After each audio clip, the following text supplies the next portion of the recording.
तो अब से कुछ देर पहले वित्त मंत्री निर्मला सीतारमण ने आर्थिक पैकेज की डिटेलिंग बताई। सबसे बड़ा ऐलान हुआ है, एमएसएमई सेक्टर के लिए 3 लाख करोड़ के राहत पैकेज का ऐलान किया गया है।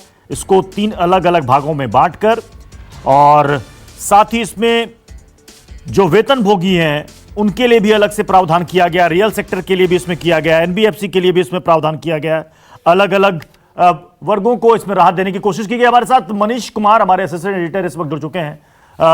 मनीष, एमएसएमई सेक्टर जो उम्मीद लगाए बैठा था उसके मुताबिक उसे ठीक है, जो जितना वो चाह रहा था उतना नहीं मिला, लेकिन फिर भी जो मिला उससे वो संतुष्ट होगा?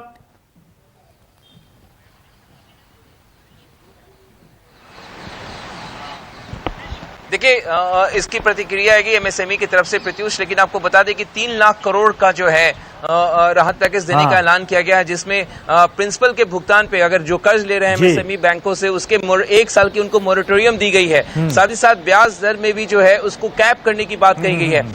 इसी लाइन से हम लगातार अपने दर्शकों को बता रहे थे कि इन बातों का ऐलान किया जा सकता है सरकार की तरफ से, और वही हुआ है। हमने सुबह से चलाया कि 2.5 से 3 लाख करोड़ रुपए के पैकेज का ऐलान हो सकता है एमएसएमईज के लिए, और 1 साल की मोरेटोरियम, साथ साथ ब्याज दर में छूट। तो इन बातों का ऐलान किया गया। साथ ही साथ आपको बता दें, एक प्रमुख जो मिडिल क्लास जो टैक्स पेयर्स है, जो रिटर्न हम लोग दाखिल करते हैं, हम सब दाखिल करते हैं प्रत्युष, 31 तारीख तक आयकर रिटर्न दाखिल करने की जो मियाद होती है उसको बढ़ा के 30 नवंबर जो है कर दिया गया है। तो एक मिडिल क्लास के लिए राहत है। लेकिन जब ये सवाल वित्त मंत्री से पूछा गया और भी क्या ऐलान मिडिल क्लास के लिए राहत के लिए होंगे, और भी ऐलान होंगे, तो आपको बता दें अगले कई दिनों तक, अगले 2-3 दिन। जी मनीष, अपनी बात पूरी करें आप।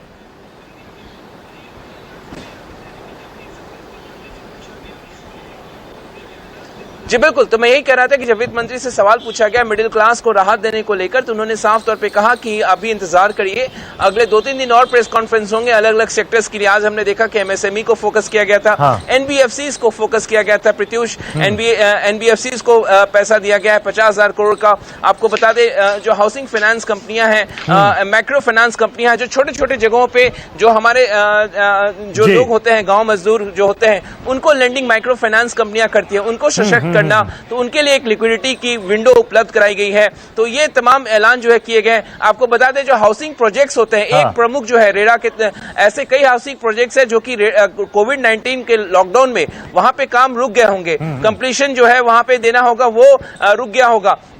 जिनको लाइसेंस दिया होगा कंस्ट्रक्शन के लिए, उस पीरियड में काम नहीं हो रहा होगा, तो उसकी मियाद जो है वो 6 जो महीने की पीरियड होगी उसको नहीं माना जाएगा। ये एक विंडो जो है, एक स्कोप जो है बिल्डर्स के लिए राहत की बात है। आप इसको कह सकते हैं कि इस 6 महीने की अवधि को उनको राहत दी गई है, और नए सिरे से कोई परमिशन लेने की किसी को भी जरूरत नहीं होगी रेरा से। तो ये तमाम रियायतें जो है दी गई है सरकार के द्वारा, और हमें अभी और इंतजार करना होगा।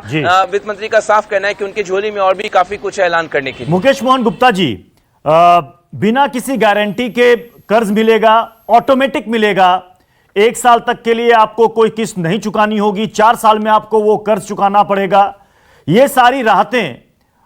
और प्लस ये भी देखना होगा कि जनवरी 2020 तक एमएसएमई सेक्टर का 12.5% एनपीए भी बढ़ चुका है। तो इन सब चीजों को आप किस तरीके से देखते हैं? क्या बैंकों में वो क्या उसको कह सकते हैं कि जोखिम भरा, कि भाई ये देना जोखिम भरा, क्योंकि कई बार ऐलान तो हो जाता है लेकिन शायद एमएसएमई सेक्टर को माइक्रो लेवल पर वो चीजें मिल नहीं पाती? नहीं, देखिए ऐसा है कि जो फाइनेंसिंग है ना, वो तो हमेशा एक रिस्की वेंचर होता है। ये तो रिस्क वेंचर में है ही बैंक जो।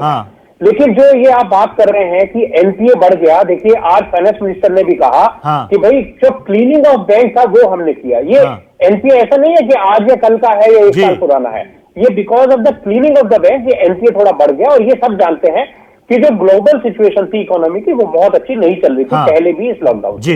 लेकिन जो हमें मिला है, आप ये देखिए 1.5 घंटे तक जो उन्होंने अनाउंसमेंट किया, और सबसे पहले जैसे प्रधानमंत्री जी ने कहा कि भाई लॉ, लेबर, लिक्विडिटी, इन चीजों के ऊपर वो बात करेंगे। सबसे पहले आए जो फाइनेंस मिनिस्टर, वो लिक्विडिटी को लेकर, और लिक्विडिटी भी किसके लिए? एमएसएमई सेक्टर के लिए। मैं समझता हूं कि ये जो कुछ चीजें हैं, जैसे मैं हमेशा कह रहा हूं कि भाई एक तो डिलेड पेमेंट की जो इशू थी, उसमें जो सरकार ने कहा है कि भाई अब तक पीएससी से 45 दिन के अंदर आपको पेमेंट मिल जाएगा, आपका बाकी जो भी है। दूसरा, ये जो 3 लाख करोड़ का जो लोन है, देखिए अब इसमें सरकार का कंपल्शन होगा। अभी आपने सुना मोदी जी ने कहा कि भैया हम तो कल ही लोन मेला लगा रहे हैं। जब कंपल्शन होता है किसी लोन के ऊपर, तो मैं समझता हूँ बैंक भी रिस्क लेने के लिए तैयार है। मेरी बहुत सारे बैंकर से बात हुई, उन्होंने कहा कि ठीक है, हमारे लिए भी ये स्ट्रेस का टाइम है, लेकिन हम उनकी मदद भी करना चाहते हैं, व्यापारियों की, छोटे व्यापारियों की खासतौर से, जिन्होंने हमारे साथ इतने दिन तक बिजनेस किया है। तो अब जब सरकार की तरफ से और आरबीआई भी, मैं समझता हूँ बहुत जल्द आएंगे और इसके बारे में पूरी डिटेल आएगी कि ये ऑटोमेटिक रूप में कैसे मिलेगा, क्या इसकी गाइडलाइंस होगी। तो मैं समझता हूँ कि हमें 1-2 दिन और इंतजार करना चाहिए। पर हाँ, ये शायद बहुत ही एक खुशी का समय होना चाहिए एमएसएमई के लिए कि देखिए एनबीएफसी की आप बात कर रहे थे,